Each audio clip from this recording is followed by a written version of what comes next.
schoolmates! Iba yung energy niya. Ang taas ang energy mo. But anyway, actually, fresh na fresh ang itsura natin today. Yes, sobrang bago ng Sa setup. taas ng energy mo. Nagbago yung ambience natin, Yes. the feeling, and the What is coziness. the feeling? The feeling is mutual. Anyway guys, so kita-kita nyo naman bagong-bago yung studio namin because nandito tayo sa Bagong Pilipinas Studio. Kasama ng bagong setup natin at bagong faces. Bago nga ba ang faces? Joke lang. May mga bagong guests tayo makakasama mamaya because marami tayong pag-uusapan. Kaya tune in lang yan dito lang sa Schoolmates! Isigaw ang tinig mo, ihayag sa buong mundo ang karapatan, kalayaan. Buksan ang isip mo, kaalaman ang yaman mo, sa karapatan, sa kalayaan.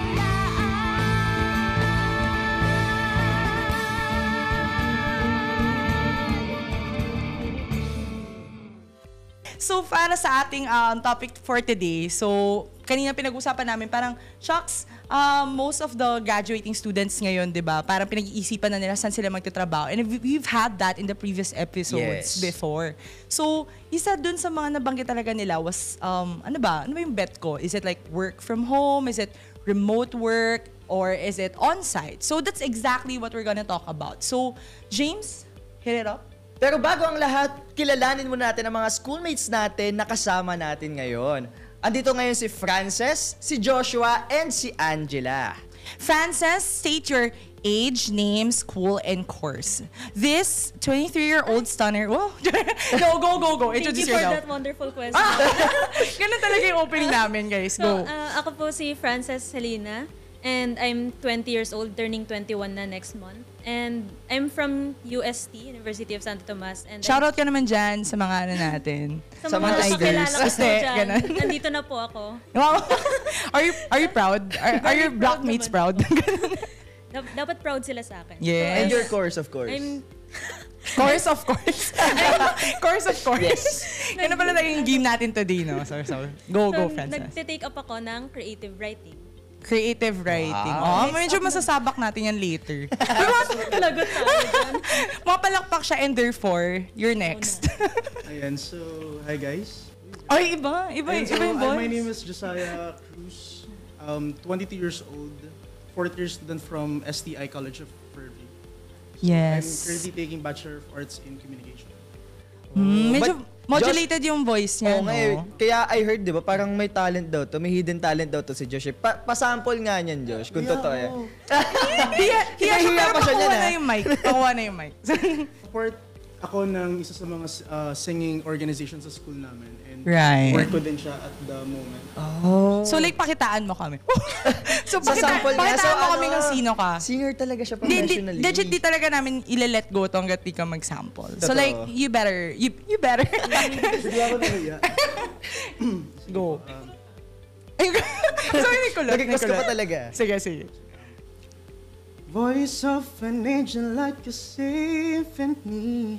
No doubt she's a masterpiece. No matter the color, you're beautiful. You're Hey. one of a kind like America. Let's go. Hindi ka papanaw hanggang uling araw. Maging kabilang buhay, ikaw ay ikaw. Grabe naman yun! Narinig niyo ba yung Narinig niyo ba yung talented po gano'n? talaga. Grabe yung boses niya, napakalamig. So, dahil nga ganon, James, pakitaan mo. Sabi mo, Naiya bigla yung boses ko sa mga gano'n. medyo na-shy, no? Na-shy. Yung confidence level ko biglang nag-drop eh. So, dahil medyo pinakitaan ka niya, so, take it away. Grabe yung pressure. Very demure ka ha. Hello po, ako po si Angela Marie Ganya. I'm also from UST. Also taking creative writing Student? Creative Yung writing student yung student. kinukuha niya. Creative writing student po ako, katulad po ni Frances. Yan. Sa mga blackmates namin, hello po. So magkaklase kayo. Yes. Ay, ang galing. Sabi ko yung mga nasa likod palagi, ayun. So, Kasama pa na sila ngayon. may Hi, guys. stereotype yung mga taong nasa likod, no? Yung sitting arrangement. Either matatalino sila, hindi nila kailangan makinig or alam mo na kung ano yung pastime nila sa loob ng classroom. I mean, gusto ko Lagi they meron own up, no? They own up. It's like accountability. Ganyan talaga yung generation natin Yes, today. may accountability talaga yung generation ngayon. Tama yan. Tuloy nyo yan, ha? Oo. So speaking of like accountability, at dahil nakilala namin kayo, kailangan mas makilala pa namin kayo bago namin alamin kung ano yung trip nyo sa buhay gawin. Yes. Diba? So medyo enjoy muna natin yung pagiging estudyante, no? So right now, we'll be having a game. A game? Ayan, yung mga gusto ko. Gusto ko yan. Yun yung mga trip natin gawin sa classroom pag kaya natin makinig, diba? Oh, real talk. Let's break tension muna, guys, di ba? Oo, sige. So guys, may ano kami, may bowl, as you can see. So walang daya to, guys, promise. So, wow? Nabuyo, nag-iba lang yung ano, yung setup namin, iba na rin yung ano namin, pagsasalita. Anyway, so kukuha kami ng word from the bowl, and then we'll have to use it in a sentence. So dahil mga creative writers kayo, ito na nga, sinasabi na nga namin, we'll put you to the test. O, ayan. So, okay, pipili mo na ako isa. Ganyan. Pasa lang. Simple lang yung instructions Wait lang, natin. if ever man na hindi kaya na gamitin sa sentence. O, di wag muna. Palusot ka Sumuko agad eh. agad Bawal. Tapos dalawang kinabahan. Masyadong pressure. Masyadong pressure sa mga creative writing at sa ano. Ayan, so sa kasi, podcast. balik mo muna yung Maraming salamat po. Ayan. Okay, so, we'll reveal what the words are. Shimi or shiminette, like. Okay. Ay, okay. So, ako na. Sige, simulan ko na lead by example. Yeah, Lead us the way. accountability. Okay. That's the way. Pero syempre para mababa lang yung standards natin. Ako na magsisimula. So, the word that I got was computer or laptop. Ba't parang basic? Pero nahirapan ako. Wait lang, buffering, wait. Computer or laptop. Pwedeng pass? Pwedeng pass? Nahirapan talaga ako. So, okay, I'll use it in a sentence. So, computer ka ba? Bakit? Kasi, buffering kasi yung utak ko eh. So, di kita maisip. Pero, lagi kang nasa utak ko. Ayun. Sobrang galing. Ang galing nun. Di ba? Ang galing nun. Guys, Nakayanan. Nagkagilig na, di ba? Buong studio natin, nagwala. So, guys, sa mga di nakagets, kasi yung RAM ng computer or laptop, di ba, kapag medyo overloaded, bumabagal. Gusto ko pinapaliwanag mo yung joke. May comedy. Guys, kailangan ko itawid to, ano ba? So, do better. Okay, next. Angela. Ang nakuha kong word is filing cabinet. So, cabinets. May S pala siya. Filing cabinets. Dito ka mabubusog. Charot. Wait lang, filing cabinets. Ano? Wait lang, hindi ako over. Feeling. How would you rate that? How would you Rate rate ko siya that? ng Kayo guys, rate How mo, would you comment rate that? below. Out of 10? Comment Out of below. 10? Ganda. Naiyak si Derek. Naiyak siya. Alam mo, ganun lang yung ano natin, no? Sige. Di, sige, one more. Di, bawal yun. Ako nga, nag-try ulit, eh. Isa pa. Isa pa. Dito siya sentence. Dito makikita ang puso ng isang kumpanya. Wait lang, ano nga ulit yung word mo? Seryoso siya? Filing cabinets. Kasi filing, di ba nandun yung mga files yung mga company? Masyadong big brain yung Parang in-explain pang-detect. niya. Serious mode na siya, guys. Oo. Serious mode na siya. Sige, mamaya natin re-rate yung mga sarili natin. Wala Okay, muna. Josh. Give it a try. Actually, hindi ko talaga nagets yung nakuha ko. Pero sabi kasi dito, adjustable standing desk. Oh, maybe that's the one na yung, di ba yung tumataas baba? So like, Pag oo, nakatayo yung Pag height. bored ka, pwede. ginagana mo. Kaya ang ginawa ko kanina, parang every word na lang, feeling ko related ako sa kanya. Sige, Yung sige. The word adjustable, standing, tas yung desk. Okay. Feeling ko adjustable in a sense na as a communication student, kailangan talaga magaling or marunong ako mag-adjust sa kahit na Love kahit na anong it. situation. Yun, ganun. Yung standing naman, also as a communication student, palagi kaming Nakatayo? speak. The joke? Nakatayo. Literal ko lang. Tapos yung desk, wala lang. Na-miss ko lang yung desk sa mga elementary school. Kasi sa college, wala. Dahil dyan meron kami dito. Okay. yung price namin sa inyo, desk. Sige. Okay. Oh my Thanks, gosh. Josh. Ang word ko ay sticky notes. Tapos Sticky sa notes? akin, kapag naiisip ko yung sticky notes, alam mo yung kapag pag exam season na, Tapos mag-aaral ka talaga. Tapos magsusulat ka sa sticky notes na uno. Tapos isasalampak mo na lang sa Ganun pala, no? Parang wish pampaswerte list. siya. Ganun kasi yung ginagawa namin eh. So far ba yung track record mo ng pagka-business? Kinayanan naman. Nakakaabot naman. Love it. So Ala, guys, alam niyo sana na yung all. tip para yung tip para makapasa. Ganun yung sticky note. Tapos color green para Color yung green grade. para pasa. Color green pala dapat. Okay. Love it. O sige, medyo ang haba na nung spiel Speaking nila. of kulay green, yung word ko is highlighter. Focus. Oh, kala mo kita. Focus. Highlighter. Use it in a sentence. Ano to? Kapag may... Bakit ako na yung tawa? kapag may... yung tawa? kapag may kaibigan ka sa office, tapos may gusto kang ikwento sa kanya, may gusto kang i-chismis sa kanya. Oo. May kita mo siya, Hi! Later. Ano ba Oh my Right, God! so, nakakatawa. Nag-buffer talaga. Yes, Natawa ba kayo sobrang doon? funny. Oh my God, I just saw them did this. Yes, sobrang funny. like, yung uto okay. kasi nasa sticky note eh. Ano?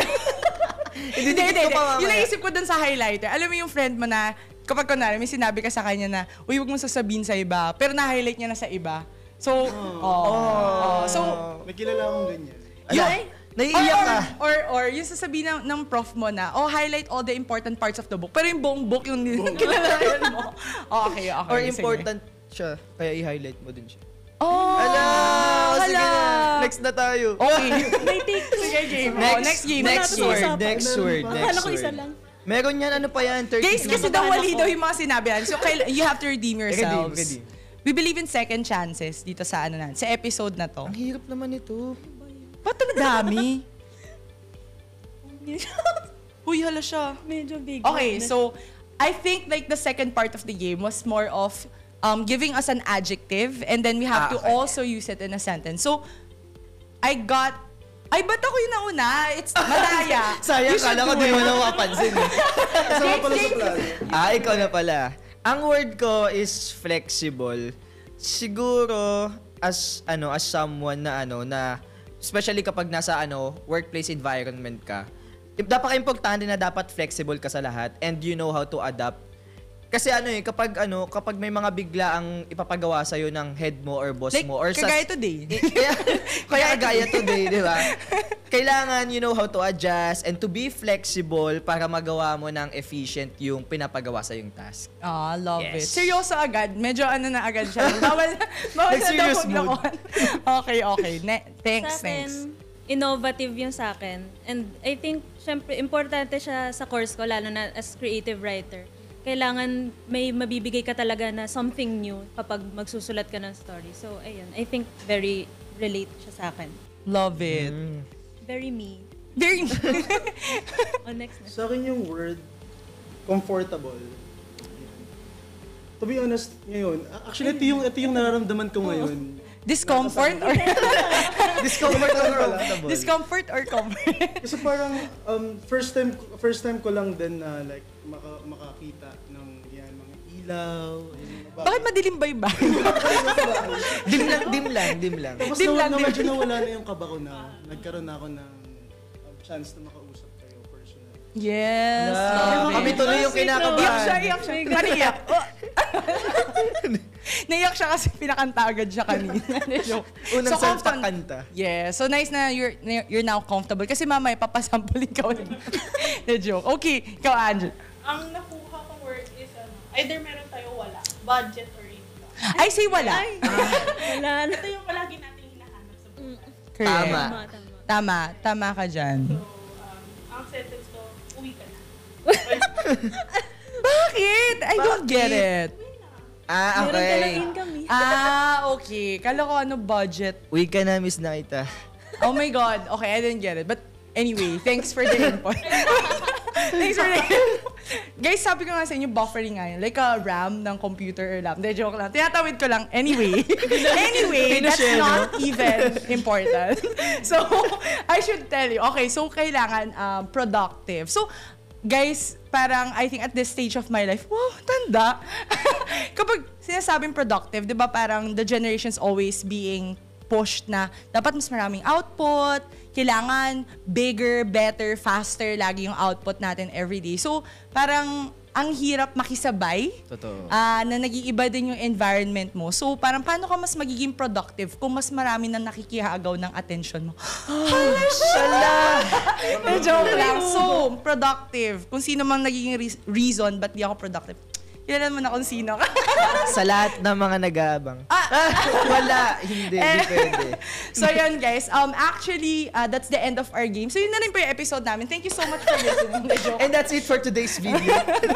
So let's get back to it, no? Ayan. So thank you guys for sharing with us what makes it relatable to you, yung mga adjectives na to. Because I'm pretty much sure na later, mabibring up nyo rin siya ulit. Again, the topic is, what do you like more? Is it the work from home, remote work, or like on-site work setup? Because essentially, right now, mas diverse na yung market, no? Yung hinahanap ng mga companies, and at the Yes. same time, yung hinahanap nating mga future workforce.